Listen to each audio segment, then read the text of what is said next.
August 27, 1943. The transport truck carrying 43 Italian women prisoners of war rumbled through the gates of a makeshift detention facility outside Fort Worth, Texas, creating confusion among the American military staff who hadn't quite known what to expect. Italy's surrender to the Allies just 3 weeks earlier had created an unprecedented situation. Italian soldiers who had been enemies were suddenly being reclassified as co-belligerents, no longer fighting for the Axis, but not quite trusted as full allies either. The women who served in auxiliary roles were caught in this strange limbo, technically prisoners but treated with far less hostility than German or Japanese captives would have received. 24-year-old Rosa Marino pressed her face against the truck's canvas opening, catching glimpses of a landscape that looked nothing like her native Sicily. Instead of olive groves and ancient stone villages, she saw endless flat scrubland, dotted with mesquite trees, and stretched beneath a sky so vast it made her dizzy. The August heat was crushing, dry and relentless, in a way that felt completely different from Mediterranean warmth. By the time the women climbed down from the truck, their gray auxiliary uniforms were soaked with sweat and dust, clung to every exposed surface of skin. The American guards waiting to receive them looked equally uncertain about how to handle Italian women prisoners. These weren't hardened Nazi operatives or fanatical Japanese soldiers. They were women who had served Mussolini's regime in administrative and support roles, many conscripted into service rather than volunteering, and most looking more exhausted than defiant. Lieutenant James Hayes, who commanded the facility, had received orders to treat them as enemy aliens under detention. But the terminology felt absurd given Italy's recent switch to the Allied side. Among the guards assembled that morning was Tommy Wade, a 26-year-old cowboy from a ranch near Abilene who had been drafted into military service despite his complete lack of interest in anything beyond horses, cattle, and the occasional Saturday night dance. Tommy stood 6 feet tall, with sun-weathered skin and a relaxed posture that suggested he had never taken military discipline entirely seriously. He watched the Italian women disembark with open curiosity, noting that several were around his age, and that despite their obvious exhaustion, they carried themselves with a pride that hadn't been beaten out of them by capture or defeat. Rosa's first impression of Texas was sensory overload. The heat, the dust, the strange flat landscape, and most overwhelming, the sounds. She had expected American military efficiency, shouted orders, harsh discipline. Instead, she heard lazy drawling accents that made English sound like it was being spoken underwater, casual laughter among the guards, and someone in the distance playing what sounded like country music on a scratchy radio. The first week at the facility established routines that felt almost surreal in their ordinariness.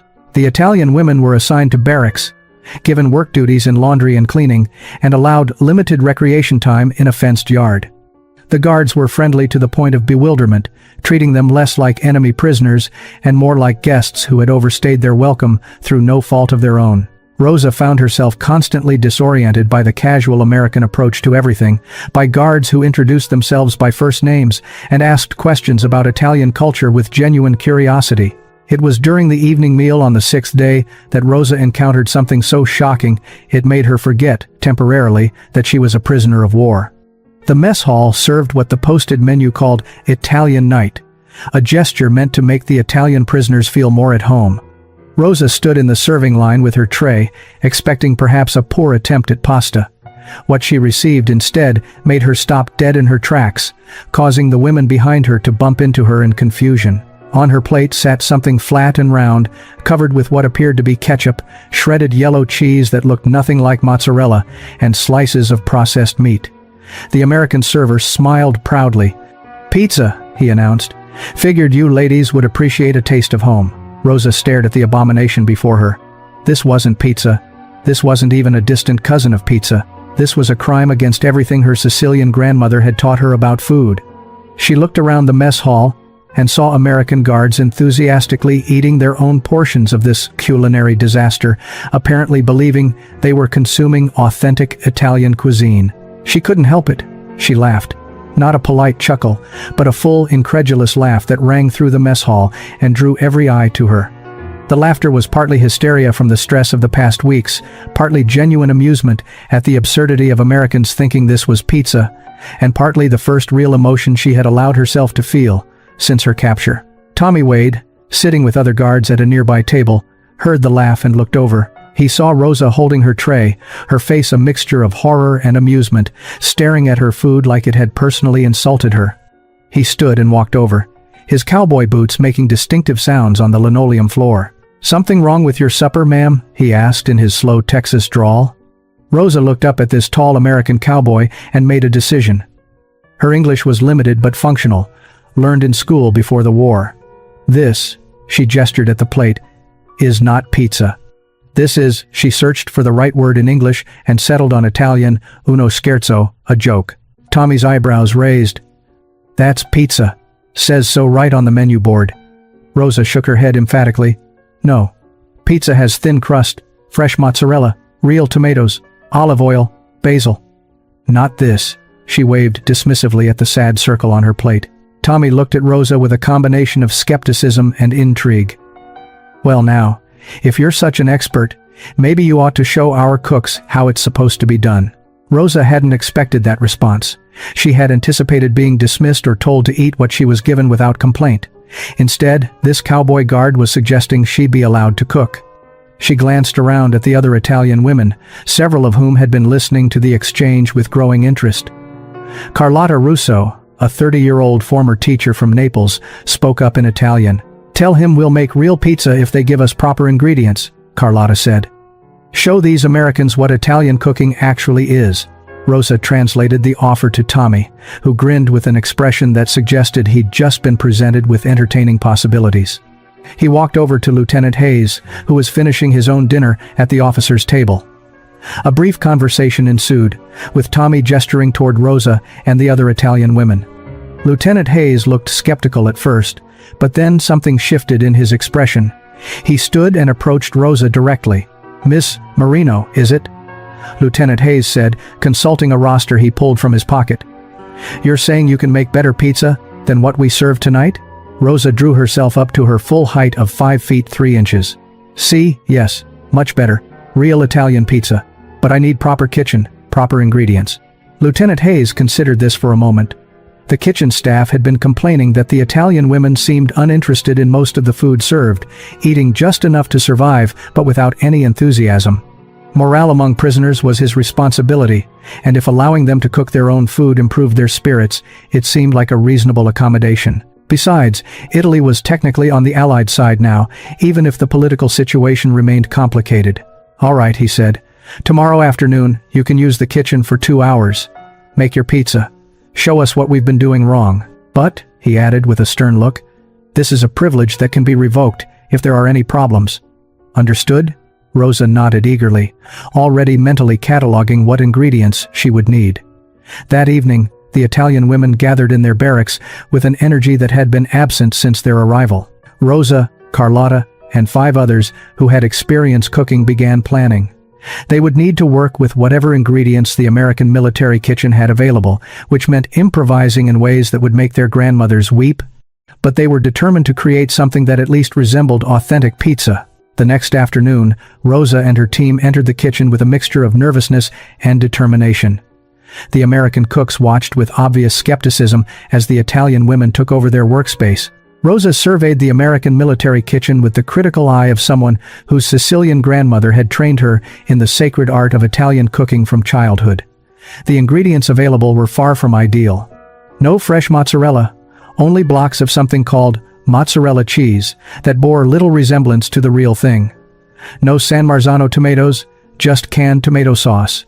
No fresh basil, though she found dried herbs in the pantry. But she had flour, yeast, olive oil, and most importantly, she had knowledge passed down through generations of Italian women who understood that food was love made edible. She began making dough, her hands moving with practiced confidence as she combined flour, water, yeast, and salt. The other Italian women worked alongside her, each taking on roles they had performed countless times in their own kitchens back home. Carlotta prepared the sauce, doctoring the canned tomatoes with garlic, oregano, and a touch of sugar to balance the acidity. Maria Benedetti, a quiet woman from Rome, sliced the cheese with careful precision while singing a Neapolitan folk song under her breath. Tommy Wade had positioned himself near the kitchen entrance, officially there to supervise the prisoners, but actually fascinated by watching them work. The transformation was remarkable. These women who had seemed defeated and exhausted just days earlier now moved with purpose and joy, their hands busy with tasks that clearly connected them to something deeper than just making food. They laughed, argued in rapid Italian about the proper way to stretch dough, and occasionally broke into song. "What were you singing about?" Tommy asked during one particularly energetic verse. Rosa looked up from kneading dough, flour dusting her cheeks. "His old song about Naples, about making pizza for big family gathering." She paused, then added quietly, "About home." Tommy nodded, understanding suddenly that this wasn't just about proving American pizza was inferior. This was about holding on to identity, about maintaining connection to a homeland these women might never see again. He watched Rosa's hands work the dough with a gentleness that seemed at odds with her earlier defiance, and he found himself wanting to understand more about where she came from, what her life had been like before war turned everyone into enemies. "Can I help?" he asked impulsively. Rosa looked at him with surprise. "You want to learn make pizza?" "Why not?" Tommy shrugged. "I can follow directions. Used to help my mama in the kitchen before I got too big and clumsy for her liking." Rosa considered this, then gestured him forward. "Okay, cowboy. Come, I teach you." What followed was the beginning of something unprecedented in the facility's brief history. Tommy Wade, Texas cowboy and military guard, stood elbow to elbow with Rosa Marino, Italian prisoner of war, learning to stretch pizza dough. His first attempts were disasters, the dough tearing and bunching under his inexperienced hands. Rosa laughed at Tommy's clumsy attempts, but it was warm laughter without mockery. No, she demonstrated again. "Gentle. Like you touch something precious. The dough, she is alive. You must respect her." By the time the pizzas emerged from the oven an hour later, word had spread throughout the facility. Guards, cooks, and even Lieutenant Hayes gathered in the mess hall to witness the results. Rosa carried the first pizza to a table with ceremonial care. The crust was golden and blistered, the cheese melted properly, the sauce fragrant with garlic and herbs. It wasn't perfect by Italian standards, constrained as they were by American ingredients, but it was unmistakably, authentically pizza. Tommy took the first bite at Rosa's insistence. His eyes widened. "Holy hell," he said, then remembered his manners. "I mean, ma'am, this is nothing like what we had yesterday. This is actually good.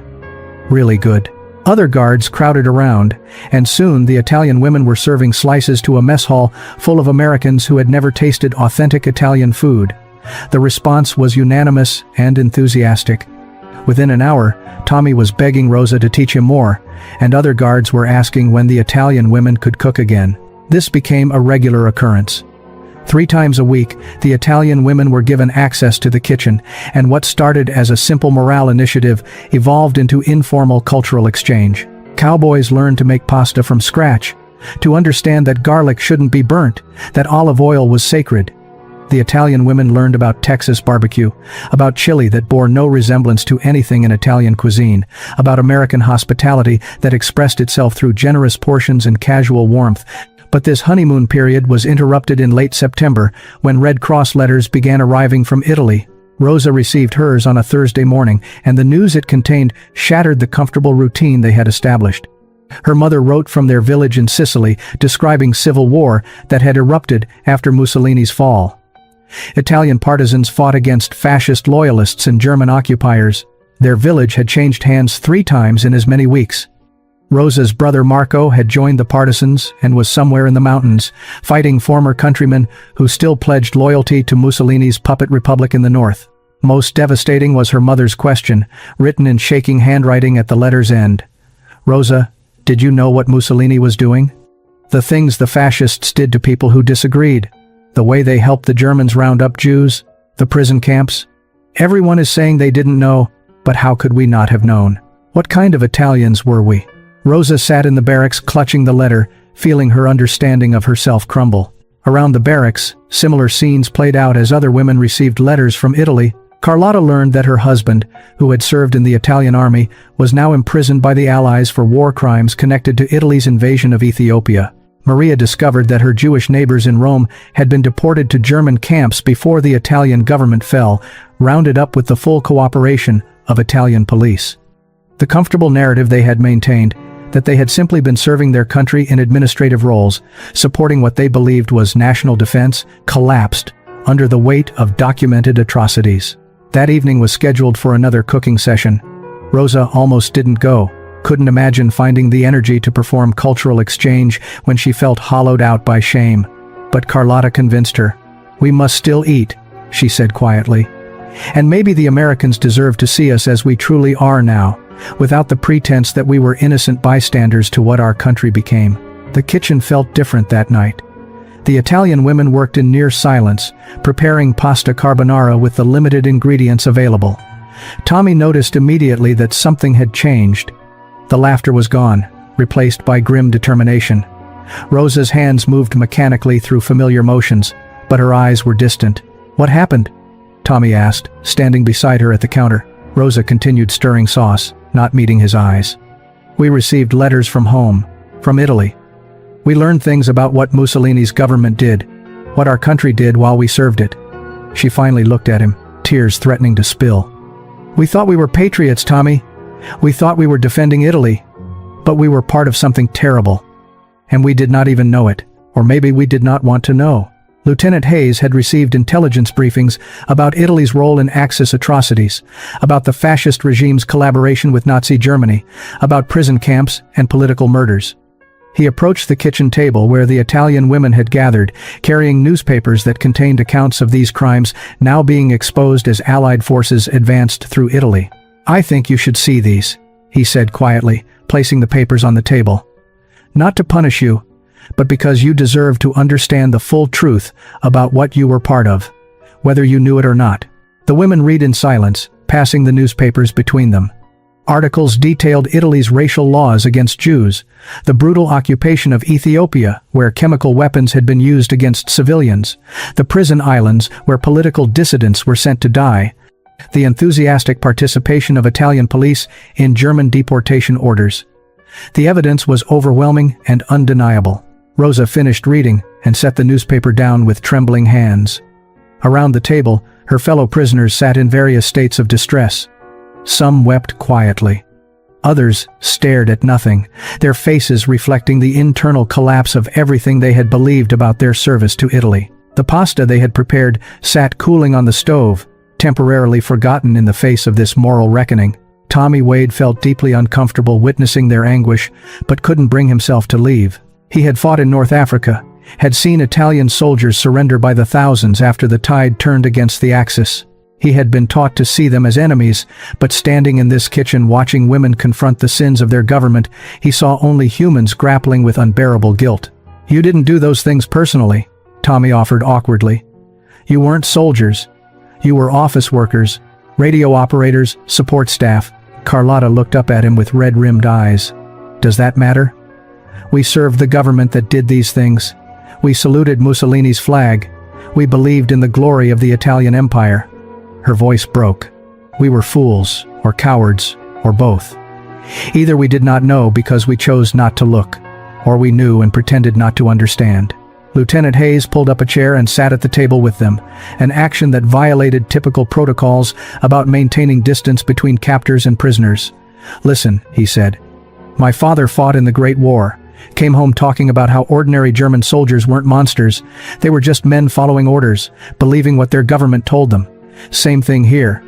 You can't change what Italy did under Mussolini, but you can choose who you become, knowing what you know now. The question," Rosa said quietly, "is what do we become? Where do we even belong anymore?" The question of belonging became more urgent as autumn advanced toward winter. News from Italy remained chaotic. The country was fractured between Allied-controlled South and German-occupied North, where Mussolini's puppet republic still functioned. Civil war raged between partisans and fascist loyalists. Cities were being destroyed in the fighting.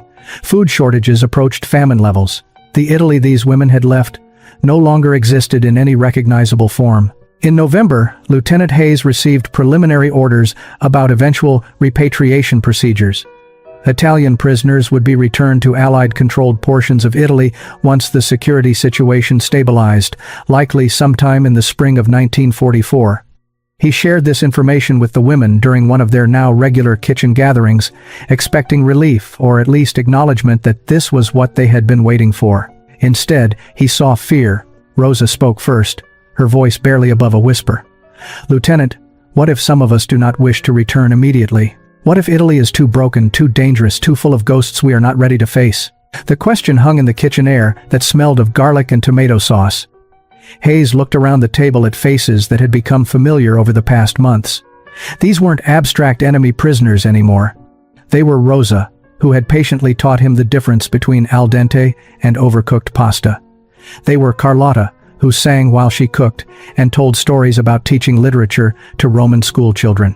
They were Maria, quiet and careful, who made the best focaccia anyone at the facility had ever tasted. "I don't know if that's possible," Hayes admitted. "You're technically still enemy aliens, even though Italy is cooperating with the Allies now." But he paused, thinking, "Let me look into it, see what options might exist." What happened next surprised everyone, including Lieutenant Hayes himself. Word had spread beyond the military facility about the Italian women and their cooking. Guards went home on leave talking about authentic Italian food, about women who could transform basic ingredients into something remarkable. Local newspapers ran a human interest story about enemy prisoners teaching Texas cowboys to make pasta. The coverage was generally sympathetic, emphasizing Italy's switch to the Allied side and framing the women as refugees from fascism rather than its supporters. Tommy Wade's mother, Susan Wade, read the article in the Fort Worth Star-Telegram and made a decision.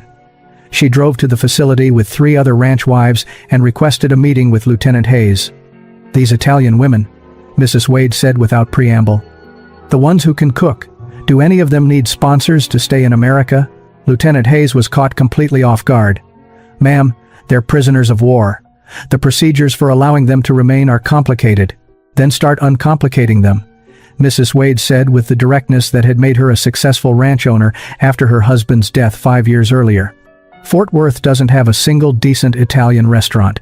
These women have skills we need, and from what my Tommy tells me, they don't have much waiting for them back in Italy. Seems like a situation where everybody wins, if we can work something out."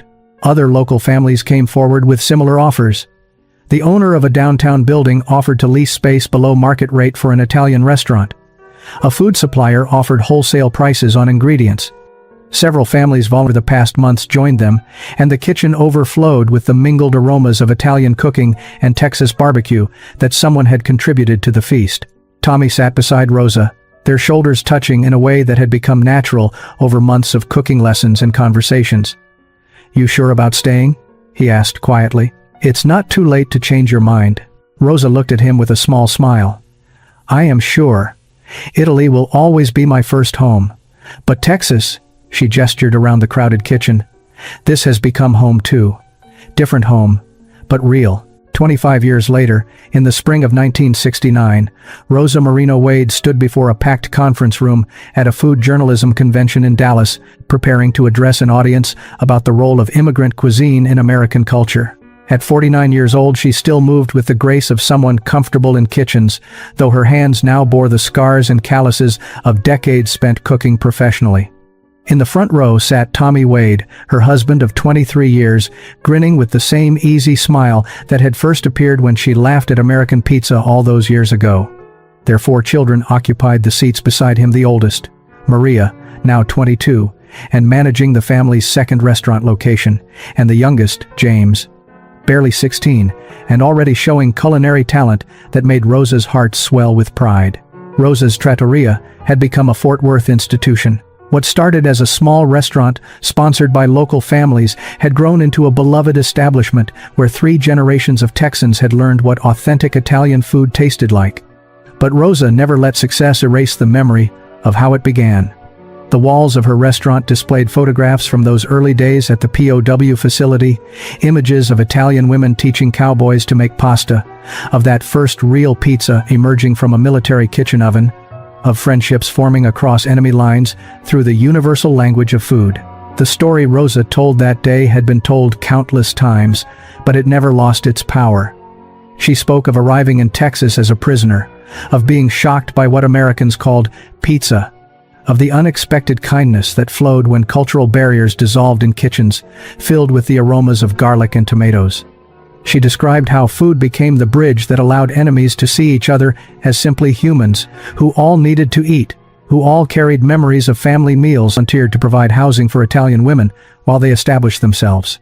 What had started as a military detention situation was transforming into something unprecedented. A community adoption of former enemy prisoners. Lieutenant Hayes worked channels he barely understood, contacting immigration officials, military liaisons, and State Department representatives. The unique circumstances helped their case. Italy was no longer an enemy nation, but an allied co-belligerent. The women had skills that could benefit American communities. They had American sponsors willing to vouch for them and provide employment. Most importantly, they had demonstrated genuine transformation, acknowledging their former government's crimes and expressing desire to build better lives. By March 1944, provisional approval came through. Italian prisoners at the Fort Worth facility could apply for reclassification as displaced persons and sponsor-based immigration, allowing them to remain in America if they chose. The decision was voluntary. Those who wished to return to Italy would be repatriated as originally planned. The announcement created division among the women that mirrored their conflicted feelings about identity and belonging. Of the 43 women at the facility, 27 chose to return to Italy. They felt a duty to help rebuild their broken homeland, to face whatever awaited them with courage rather than flee to comfort in America. Carlotta Russo was among them. "I must go back," she explained to Rosa during a late-night conversation in their barracks. "Italy needs teachers who understand what went wrong, who can help the next generation avoid the mistakes we made. I cannot do that from Texas." Rosa understood, even as it broke her heart to lose her friend. She was among the 16 women who chose to stay. Her reasons were complex. Fear of returning to a country at war with itself, shame about facing her family, knowing what she had unknowingly supported, but also, genuinely, hope about building something new in America, about being part of the bridge between two cultures that had learned to see past their differences. The farewell gathering in April was held in the kitchen, the space that had become sacred ground for their transformation. The women who were leaving helped cook one final meal alongside those who were staying. They made dishes from every region of Italy, represented among them Sicilian arancini, Roman cacio e pepe, Neapolitan ragu, Tuscan ribollita. The American guards and staff who had become friends over and recipes passed down through generations. "We came as prisoners," Rosa told her audience. "We left as friends, some of us as family. All because a cowboy challenged me to prove I could make better pizza than what the army served." She looked at Tommy and smiled. "Best challenge I ever accepted." Carlotta Russo, who had returned to Italy in 1944, had sent a letter that arrived just before the conference. Rosa read portions of it aloud. Carlotta had become a respected educator in Rome, teaching literature and civic responsibility to students who had grown up in the shadow of fascism's collapse. She wrote about how the recipes Rosa sent in letters over the years had connected her to memories of that Texas kitchen, how she taught her own students that reconciliation often begins with breaking bread together. The 16 women who stayed in Texas had all built successful lives.